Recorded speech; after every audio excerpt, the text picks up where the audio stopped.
मेरा नाम संगीता है। मैं दिल्ली की रहने वाली हूँ और मेरी शादी दिल्ली में ही हुई है, लेकिन ससुराल मेरा गाँव में है, यूपी कन्नौज में है।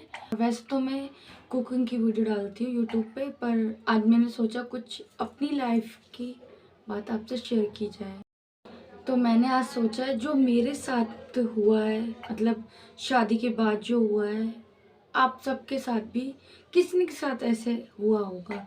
क्योंकि जो मैंने एक्सपीरियंस किया अपनी लाइफ से और जो मैंने फेस किया है, वो बहुत ही बुरा फेस किया है। और अब थोड़ा अच्छा मेरी लाइफ हुई है, बट जो प्रेगनेंसी की लाइफ थी वो बहुत बेकार रही है मेरे साथ। क्योंकि बहुत मुश्किल से मैंने अपना ये दिन काटा है, अपनी प्रेगनेंसी वाली या प्रेगनेंसी के बाद वाली या प्रेगनेंसी से पहले वाली। तो मैंने सोचा कि अपनी मेरी लाइफ में जो हुआ है वो मैं आपके साथ शेयर करूँ, क्योंकि मुझे लगता है आप लोग मेरे से थोड़ा सा कनेक्ट कर पाओगे कि आप लोग के साथ भी किसी न के साथ ऐसा हुआ होगा। एक के साथ नहीं, दो के साथ नहीं, किसी के साथ तो हुआ होगा जो मेरे साथ हुआ है, मुझे ऐसा लगता है। तो मेरी शादी जल्दी हो गई थी, 18 साल में हो गई थी। और 18 साल में हो गई थी, फिर मैं बीमार रहने लग गई। और उसके बाद फिर बीमार रहने लग गई, फिर दवाइयाँ चलने लग गई। दवाइयाँ चलने लग गई तो फिर मैं बहुत दवाई खाने लग गई। कहीं पथरी हो गई मेरी किडनी में, कहीं गॉल ब्लैंडर में पथरी हो गई, कहीं गॉल ब्लैंडर का ऑपरेशन हुआ, उसमें पित्त निकाली गई मेरी, उनकी दवा खाई मैंने, उससे पहले की दवा खाई। और उससे पहले तो मेरी सबसे पहले फर्स्ट टाइम मेरी किडनी में स्टोन हुआ शादी के बाद। फिर मैंने उसकी दवा खाई, चलो ठीक है। फिर उसके बाद मेरे को फीवर आने लग गया, बुखार आने लग गया और मतलब बहुत बीमार रहने लग गई मैं। मेरे हस्बैंड मुझसे कहते कि मैंने तेरी शादी नहीं की है, मैंने तेरी बीमारी शादी करी है। तो कहीं ना कहीं मुझे थोड़ा थोड़ा बुरा लगता था, बट कोई बात नहीं, हस्बैंड मजाक में बोल रहे थे, सीरियस में नहीं बोलते हैं वो। फिर क्या कहते हैं, फिर ऐसे ऐसे ही बीमार, किडनी का स्टोन निकल गया, चलो हमने दवाई ली, किडनी का स्टोन निकल गया। फिर उसके बाद फिर हमने सोचा हमारा बेबी नहीं हो रहा, हमने उसकी दवाई करवाई, क्योंकि नॉर्मल तो कुछ हो ही नहीं रहा था मेरी लाइफ में। तो पहले हम लोग ने डॉक्टर से इलाज करवाया, तो डॉक्टर ने बोला कोई दिक्कत नहीं है आपके में, नेचुरली कंसीव होगा आपको। चलो कोई बात नहीं। फिर गांव में गए, अपने ससुराल में गए, तो सासू माँ ने कहा कि यहाँ पे दवाई देते हैं, कोई डॉक्टर है, उनसे कंसीव हो जाता है, या उनकी दवाई खाओगे तो आपको कंसीव जल्दी ही होगा। तो 99% होते हैं उनके, जितना उन्होंने देखा और फिर मैंने भी सुना उनके बारे में।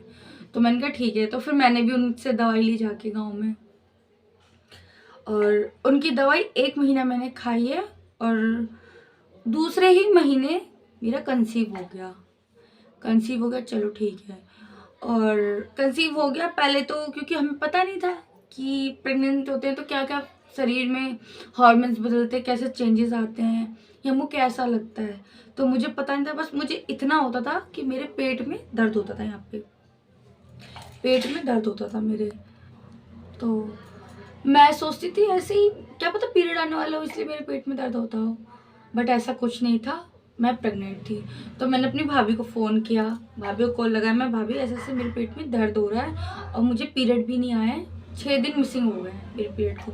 तो मेरी भाभी ने बोला कोई बात नहीं, 6 दिन मिसिंग हुए हैं, 4 दिन और देख लो, 10 दिन हो जाएंगे, उसके बाद प्रेगनेंसी टेस्ट कर लेना, क्योंकि इतनी जल्दी नहीं आता है। और ऐसा कुछ नहीं, अगर आप प्रेग्नेंट हो तो आप 1 दिन किट यूज़ करोगे तो आपका उसमें प्रेगनेंसी टेस्ट में आएगा ही आएगा कि आप प्रेग्नेंट हो। तो फिर मैंने कहा चलो ठीक है। फिर मैंने 10वें दिन पे प्रेगनेंसी टेस्ट किया और मैं प्रेग्नेंट थी, और मेरी खुशी का ठिकाना नहीं था। जो कि हम इतना ट्राई कर रहे थे, इतनी हम लोग दवाई ले चुके थे। और फिर मैंने अपने हस्बैंड का वेट किया, वो आए तो उनको मैंने दिखाया, वो भी बहुत खुश हुए, वो भी बहुत खुश हुए। उसके बाद फिर मेरे रात में ही पेन होने लग गया, रात में ही मेरे पेन होने लग गया, पेट में दर्द होने लग गया। और उसके बाद फिर 1 साल हो गया, 2 साल हो गया, देखे थे 3 साल हो गया, फिर भी कोई फर्क नहीं, कभी प्रेगनेंसी कंसीव नहीं हुई। 3 साल तक तो कोई प्रेगनेंसी कंसीव ही नहीं हुई मुझे। कि मैं सबको देखती थी कि ये प्रेग्नेंट है, ये प्रेग्नेंट है। मेरा मन करता था कि मेरे साथ भगवान ऐसा क्यों होता है। शादी हुई, शादी के बाद बीमार होने लग गई। जो खुश रहना चाहिए इंसान वो खुश में रही ही नहीं। हमने प्रेगनेंसी का ट्राई किया, प्रेगनेंसी नहीं हुई। प्रेगनेंसी हुई तो वो भी मिसकैरेज हो गया। फिर और सबसे अच्छी बात कि मेरे को अपनी फैमिली, जिसे कहते हैं ससुराल वालों, सबसे इतना सपोर्ट था। कभी मेरी सासू माँ ने नहीं बोला कि तुम प्रेग्नेंट क्यों नहीं हो, हमें बच्चा चाहिए या फिर मुझे दादी बनना है, नहीं, कभी उन्होंने नहीं बोला।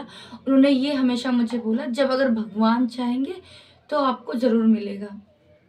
उनकी तरफ से एक मेरे से पास हमेशा ये वो बोलती थी कि तुम परेशान मत हुआ करो, जब भगवान को देना होगा तो वो ज़रूर देंगे तुमको। तो एक उनकी तरफ से मुझे सपोर्ट हमेशा से रहा है। वो इतनी अच्छी मेरी सासू माँ, मैं जब गाँव जाऊँगी मैं ज़रूर व्लॉग बनाऊँगी अपने गाँव का, अपने और अपनी सासू माँ। वो कितनी स्वीट है और वो कितनी प्यारी है मेरी सासू माँ।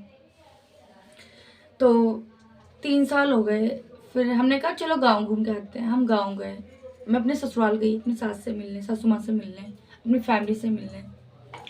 तो वहाँ पे ना एक हमारे गाँव में एक ना आंटी है, बहुत बूढ़ी हैं, हमारी फैमिली मेम्बर की तरह है वो ना दवाई देती हैं बच्चे वाली। अ, तो मेरी सासू माँ ने बताया कि तुम भी ले लो उनसे दवाई, क्या पता है भगवान करे किसी ना किसी की दुआ लग जाए या किसी की दवाई लग जाए कि तुमको कंसीव हो सके। तो मैंने कहा चलो ठीक है, हम अम्मा बोलते हैं अपनी सासू माँ को। मैंने कहा अम्मा ठीक है, आप दिलवा दीजिए मुझे दवाई। तो उन्होंने दवाई क्या दिलवाई मुझे, मेरे हस्बैंड को दिल्ली आना पड़ गया था, तो वो मेरे साथ 15 दिन रहे थे गाँव में। और पहले तो वो आई घर पे, उन्होंने मेरा पेट चेक किया कि मतलब क्या है। तो मैंने ऐसे बताया मेरे पीरियड में मुझे दर्द होता है और काफ़ी दर्द होता है, उल्टी हो जाती है मुझे और इतना दर्द होता है कि सह नहीं पाती मैं, ऐसे मुझे पीरियड होता है।